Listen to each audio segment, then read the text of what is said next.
Hello, my name is Funto Thompson. Welcome to my YouTube channel. Today I'm going to talk about a small business procedure that can become really big as you want it. It's called heliculture. Yes, that's a scientific snail farming. Simple. Now, what is it going to cost you to start a snail farm? Really, really small. Smaller than you think, trust me. You can start a snail farm with less than it cost me to have this brain done.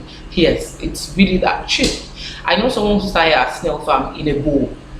They had this large bowl in their home and they used it to wash clothing, and then the bowl got broken. So instead of throwing it away, she started a snail farm in it. You can imagine, it costs really little. And the best place to get, well, I get my snails from the local farm, from the local market, I'm sorry. What they do there is they sell these in weights of buckets and bowls. So you can just buy a small bowl of snail or a small bucket of snail, depending on their measurement. The snails they're going to sell to you are really small ones of various sizes, so you can start with that.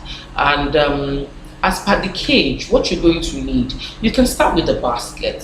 Some people use a basket placed on stilts. That's a good one. I haven't seen a wooden stilt before used for snailry, but it's possible. I haven't tried it though. However, I have seen metal snails. I have done the metal snail bits before, and that worked pretty well. So you can have your basket on metal stilts. You can also have wooden cages. You can place your wooden cage on a stilt also, and you can place it on the floor. Very easy. So it's going to be a cage, a wooden cage, but bear in mind that the opening should not be in front. The opening should be at the top, such that if this is your cage, you open this way, or you open this way, or this way. You cannot pull like a drawer. That's the kind of cage that you need.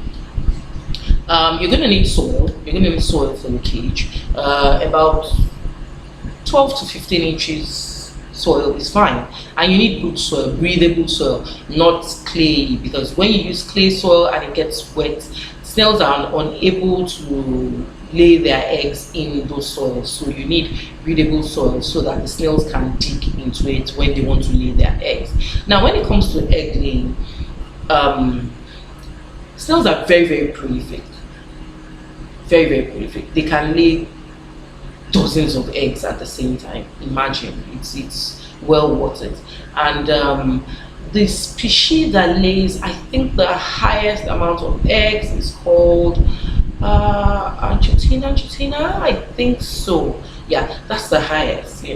I think it's called African giants. Yes, the regular name is called African giants. So the African giant is the easiest to rear, in my opinion, and it lays the most eggs anyway, so why wouldn't you just go for that? The easier the better. What do snails eat? Snails are prolific eaters. They are not finicky. What they do not want is salt or pepper. So they will eat almost anything you eat. Snails eat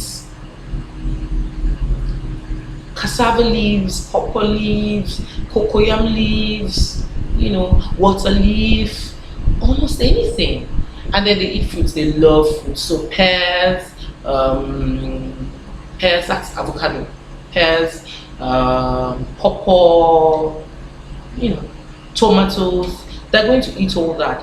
And there's cornmeal. Yes, for those who do not have access to a farm, maybe you're starting your snailry in your home. You do not have access to these leaves readily, or these fruits. I think fruits is easier to get fruits in urban areas, but you can also get cornmeal.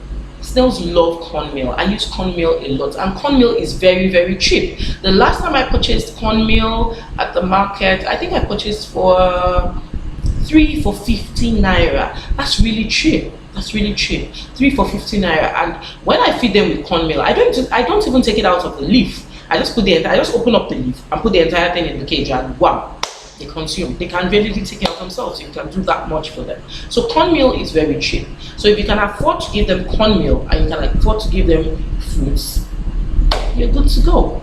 you're good to go. And snails multiply really fast. So no matter what you spend on their meal, it's going to be worth it. At the end of the day, you will make your money. Now, I think snails hatching period should be roughly between 21 to 28 days.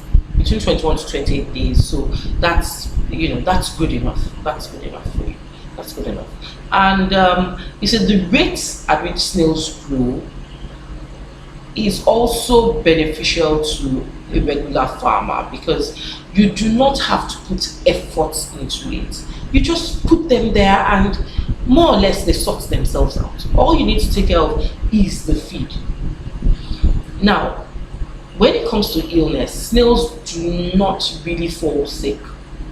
There's really no crisis when it comes to illness. I think they're tough. They're tough. They hardly fall sick. The only thing you need to fast and pray about if you have a snail farm is soldier ants. Yes, you're going to fast and pray about that. But you can prevent it. If your cage is on stilts, just a prevention method. Put the feet of your stilts inside metal containers about the size of beverage tin, and fill it with water. Make sure it doesn't get dry. Put water in it. You can put a couple of drops of insecticide, repellents, that kind of thing, to prevent soldier ants from getting into it. If you can do that, you're good to go. So the only thing you need to watch to guard against, more or less, is soldier ants. If you can guard against that, you're good to go. The snails are not likely to fall sick. So feed them well. Make sure the soil is porous. Guard against soldier ants, and you're sitting on a gold mine. And you know that snails are now export commodities. So, and when we talk about export, well, that's the kind of currency you want. Yes. So your snails are going to make you rich if you really treat them right. What else are we going to talk about when it comes to snails? Yeah, the cash aspect. They're going to bring you money, and they're easy to market. When it comes to snails, they're regarded as a delicacy, premium meat, so to speak. So if you're going to sell to restaurant, bars, hotels, whatever, they would listen to you and do business with you. People who buy snails see it as a delicacy. It's a premium meat. People will buy it. They will buy it. You're going to market it the same way you market any other thing. They will buy it. And you can sell in different forms. You can sell raw. You can clean and repackage. And then at that point, you can sell to large supermarkets, the ShopRites and co. You can package, sell to them. You can sell raw, like I said earlier, and you might as well cook, put in some pepper and sell. There are different ways to market it, but all in all, whichever way you're marketing it, you're bound to make money from it. Snail is something that you put a little money and you get a lot out of. Easy to manage, very, very easy. It's just very easy to manage. So I'll encourage you to start a snail farm today. Don't wait till tomorrow. Yes, you can start it today because it's almost nothing. So start today, empower yourself. No matter what you do, you can always combine snail farming with it. Remember, it's not something that takes up your time. You do not need to be there every day, every hour. So you can have a regular 9 to 5 and you can have a snail farm. You can also have other businesses and have a snail farm.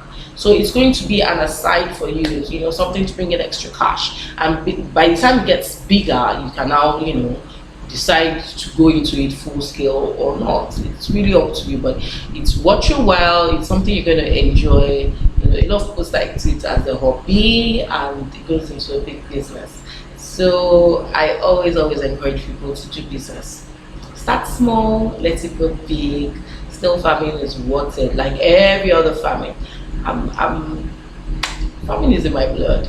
I would always recommend farming. So go for it. You don't have to wait for government grants for this one. It's something you can do by yourself. Go for it. If you have any questions, you can email me at funtothompson@ymail.com, or funtot43@gmail.com. Please don't forget to subscribe to my channel. Yeah, press the button right under there and pop in some other time to my channel. Thank you for listening.